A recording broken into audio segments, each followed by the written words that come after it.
Assalamualaikum warahmatullahi wabarakatuh. Sebelumnya izin memperkenalkan diri.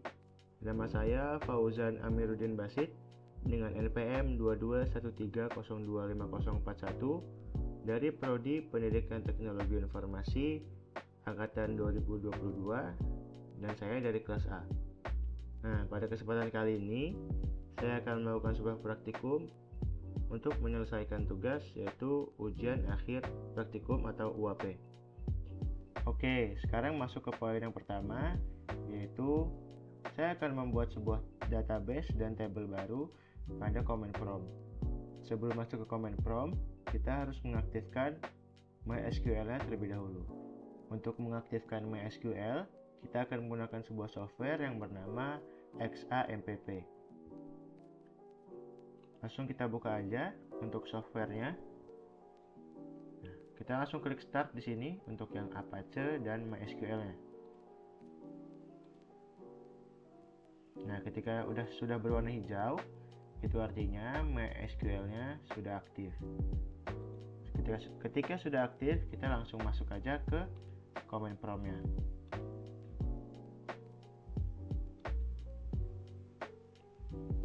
Oke, ketika udah masuk ke command prompt, kita langsung masuk ke server MySQL-nya.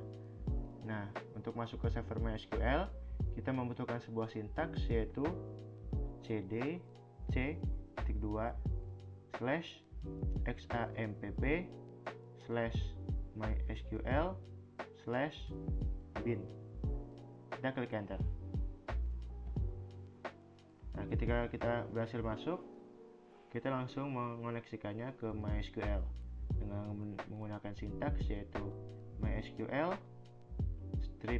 -u root.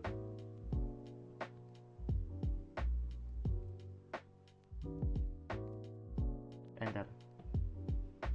Nah, ketika sudah muncul MariaDB, itu artinya kita sudah berhasil masuk ke MySQL. Oke, setelah masuk ke MySQL-nya, kita langsung aja membuat sebuah database baru. Nah, untuk membuat database baru, kita dapat menggunakan sebuah sintaks, yaitu create database, lalu nama database-nya. Database Fauzan. Jangan lupa titik koma. Lalu kita klik enter. Nah, ketika muncul query OK seperti ini, itu berarti perintah kita berhasil dan kita udah berhasil membuat sebuah database baru. Selanjutnya, kita akan gunakan database yang telah kita buat tadi dengan menggunakan sintaks use database underscore Fauzan titik koma. Lalu kita klik enter. Kita udah berhasil menggunakannya. Selanjutnya kita akan membuat dua tabel baru. Yang pertama tentang tabel provinsi dan yang kedua itu tabel identitas. Nah, pada tabel pertama, yaitu tabel provinsi, saya akan mengisikan beberapa data, yaitu ID provinsi, dan juga kotanya. Dan ID provinsi itu sebagai primary key. Untuk membuat sebuah tabel baru, kita juga menggunakan sebuah sintaks create table, lalu nama tabelnya.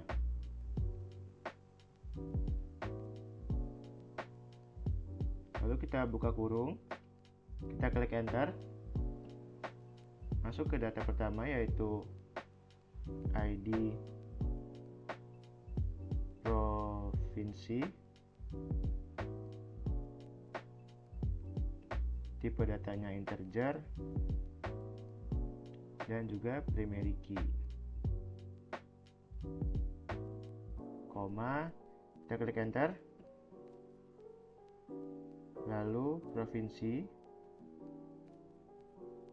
tipe datanya varchar, koma, enter lagi, yang terakhir yaitu kota.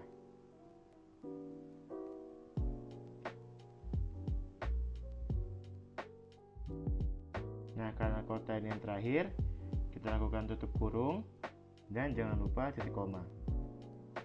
kita klik enter. Nah, kita udah berhasil nih buat tabel pertama, yaitu tabel provinsi.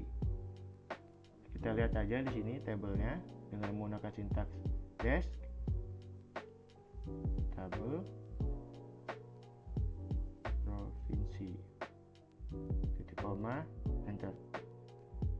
Nah, kita berhasil membuat tabel yang pertama, yaitu ada ID provinsi sebagai primary key, ada provinsi dan juga kota.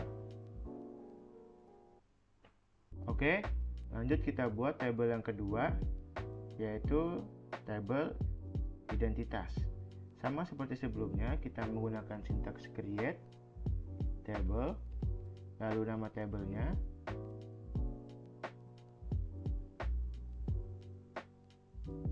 nah pada ini saya akan memasukkan beberapa data, yaitu ada ID identitas sebagai primary key, ada nama, gender, place, birthday, address, dan juga ID provinsi sebagai foreign key.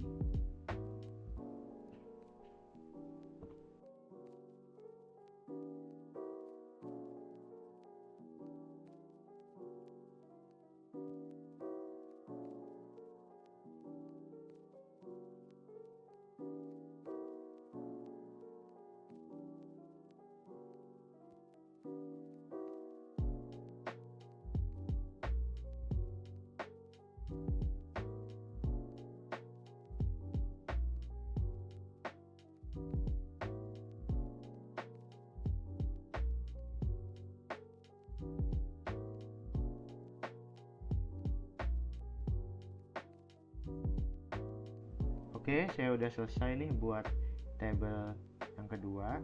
Tabel kedua di sini isinya ada ID identitas, nama, gender, place, birthday, address, dan juga ada ID provinsi.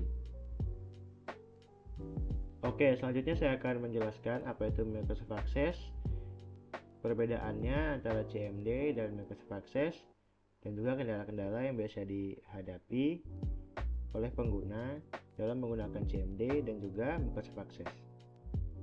Nah, Microsoft Access ini adalah sebuah program basis data yang dikembangkan oleh Microsoft. Program ini dirancang untuk mengelola, menyimpan data dalam bentuk sebuah tabel, query, formulir, dan juga laporan. Microsoft Access ini menggunakan format berbasis Jet Database Engine yang mendukung penyimpanan data dalam berbagai format seperti teks, angka, gambar, dan lain-lainnya. Nah, untuk perbedaannya, di sini command prompt adalah antarmuka baris perintah di Windows yang memungkinkan pengguna untuk berinteraksi dengan sistem operasi menggunakan perintah teks. Pengguna dapat menggunakan perintah-perintah CMD untuk menjalankan perintah SQL dan mengelola basis data melalui pemrograman baris perintah. Untuk Microsoft Access, di sini Microsoft Access itu menyediakan antarmuka pengguna garis yang intuitif, memungkinkan pengguna untuk membangun data, mengelola basis data dengan menggunakan tampilan formulir, desain table, dan alat query visual. Nah, pengguna juga dapat membuat formulir, laporan, dan query dengan mudah tanpa perlu menulis kode SQL secara langsung. Nah, selanjutnya ini ada kendala-kendala yang biasa dihadapi saat menggunakan CMD. Saat menggunakan CMD, kita itu membutuhkan pengetahuan yang mendalam tentang bahasa SQL dan sintaks-sintaksnya. CMD juga tidak menyediakan antarmuka visual untuk membangun formulir atau laporan dengan mudah. Nah, untuk kendala dalam menggunakan Microsoft Access, yaitu ada terbatasnya pada lingkungan Windows dan hanya dapat digunakan di komputer yang terinstall Microsoft Access. Dan juga Microsoft Access ini memiliki batasan pada jumlah data yang dapat ditangani, terutama dalam basis data yang sangat besar. Oke, sekarang kita masuk ke poin yang kedua, yaitu kita akan membuat tabel-tabel yang telah kita buat di command prompt tadi di Microsoft Access. Tentu saja cara-cara yang pertama adalah buka dulu Microsoft Access-nya.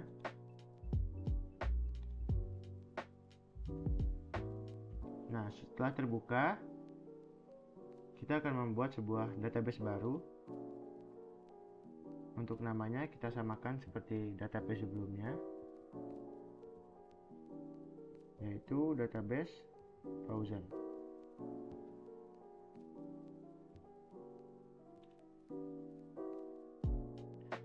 Oke, untuk database barunya udah kebuat. Nah, kita selanjutnya akan membuat sebuah table baru, yaitu table provinsi. Cara-caranya yang pertama yaitu kita klik yang table ini, lalu kita klik home dan kita klik view, lalu kita design view. Untuk nama table yang pertama yaitu table provinsi.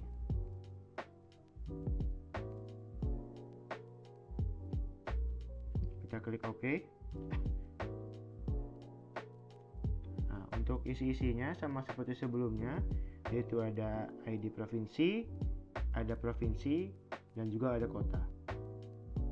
Yang pertama yaitu ada ID provinsi. Nah, untuk tipe datanya kita menggunakan short text.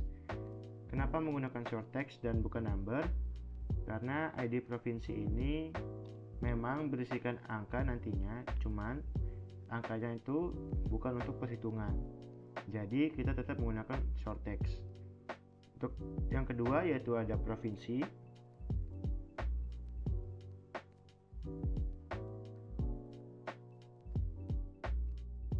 Dan selanjutnya yaitu ada kota.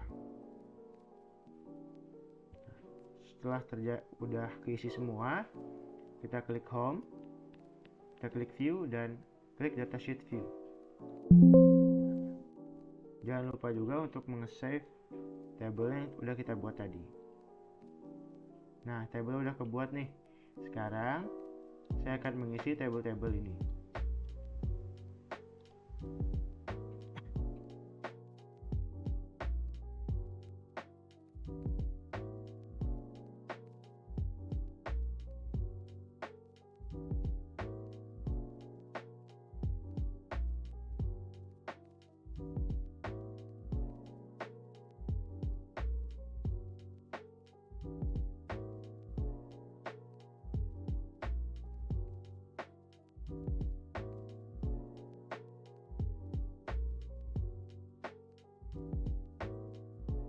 Oke, sekarang saya udah selesai nih untuk membuat isi-isi tabelnya.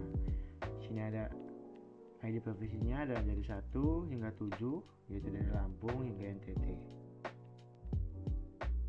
Tahap selanjutnya, kita akan membuat tabel yang kedua. Gampang aja caranya, yaitu kita ke create di sini, lalu kita klik table. Sama seperti sebelumnya, kita klik table yang ini, lalu kita ke home, lalu kita ke view dan design view. Kita kasih nama tabelnya yaitu T_identitas.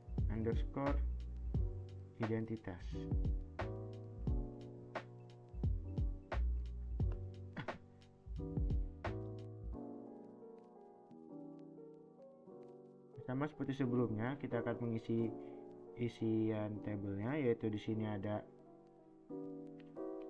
ID identitas,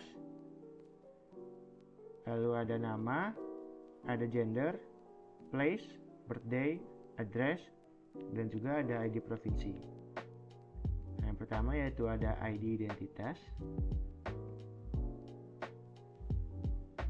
Oh ya, di sini untuk mengatur primary key-nya, kita klik di table design. Nah, untuk diklik di sini, ketika dia sudah merah seperti ini, maka dia udah primary key. Nah, ketika dia belum merah seperti ini, nah dia bukan primary key. Nah, untuk mengubahnya tinggal diklik aja. Jadi primary key. Selanjutnya yaitu ada nama, lalu ada gender, lalu ada place, lalu ada birthday, ada address, dan yang terakhir yaitu ada ID provinsi. sebagai foreign key.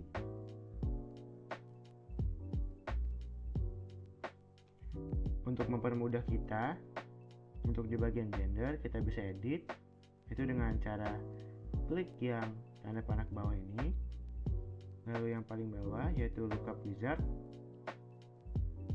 pilih yang bawah, I will type in the values that I want, lalu kita next.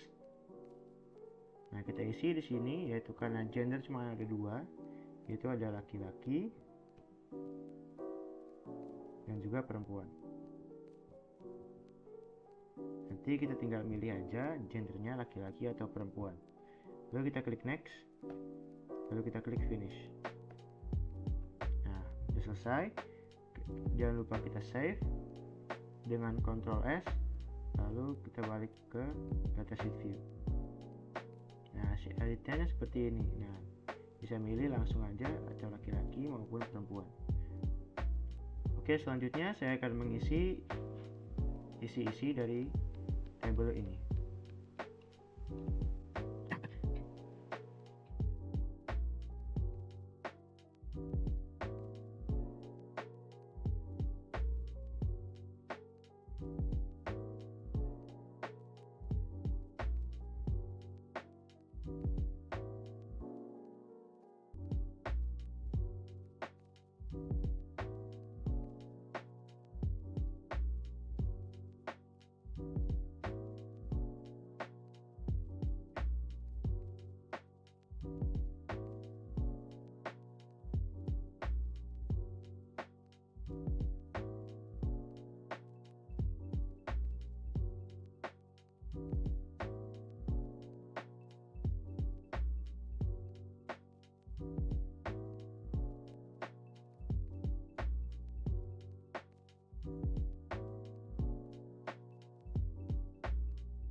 Nah, selanjutnya kita akan membuat sebuah relasi antara tabel pertama yaitu tabel provinsi dan juga tabel kedua yaitu tabel identitas. Untuk caranya gampang aja. Kita ke database tools. Di sini kita klik relationship. Nah, kita show table.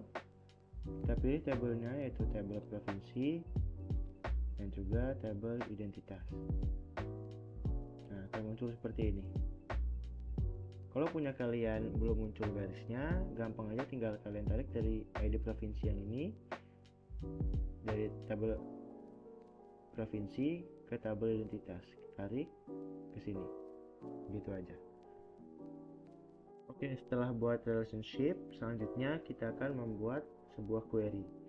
Caranya gampang aja, kita ke create, lalu ke query design.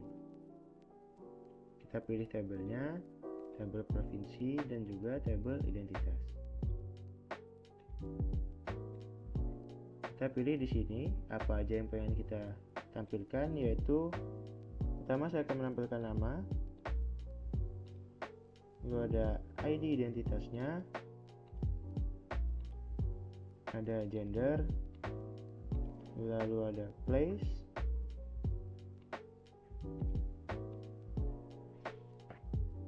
ada ID provinsi, dan yang terakhir ada day.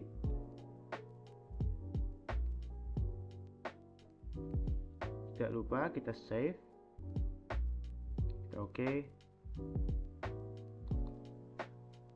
Ini untuk query-nya. Untuk namanya di sini ada Fauzan Ahmadudin Basit, ID identitasnya 11, gender laki-laki, tempatnya ada Bandar Lampung, ID provinsinya 1, dan tanggal lahirnya 21 Maret 2004. Oke, sekarang kita masuk ke poin yang ketiga, yaitu saya akan menambahkan IPK pada tabel identitas. Caranya gampang aja, sama kayak seperti sebelumnya. Kita ke home, ke view, ke design view, lalu kita tambahin IPK, lalu kita save dengan Ctrl S, balik ke datasheet view. Tabel IPK nya udah ada, lanjut aja kita isi untuk IPK nya.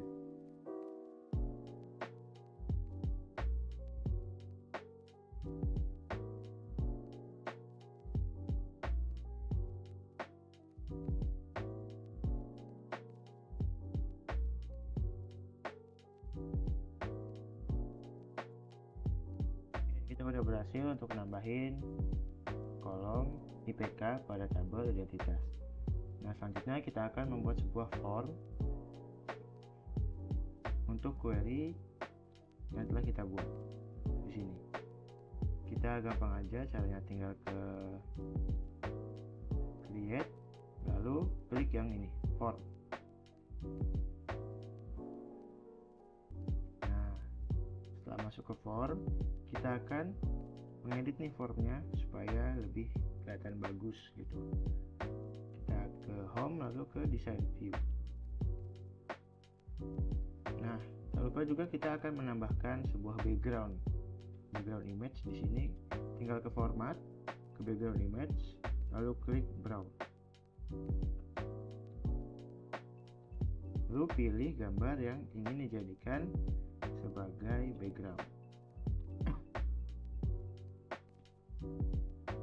Nah, udah nambahin background. Selanjutnya saya akan mengedit tampilan dari formnya supaya lebih bagus dan lebih indah.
Oke, saya udah selesai untuk ngedit-ngeditnya.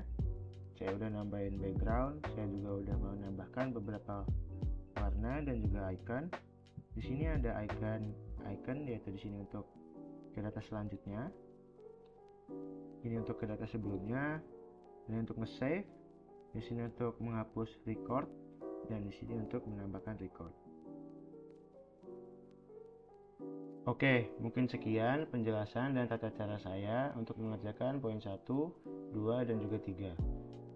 Kurang lebihnya saya mohon maaf. Saya pamit undur diri. Wassalamualaikum warahmatullahi wabarakatuh.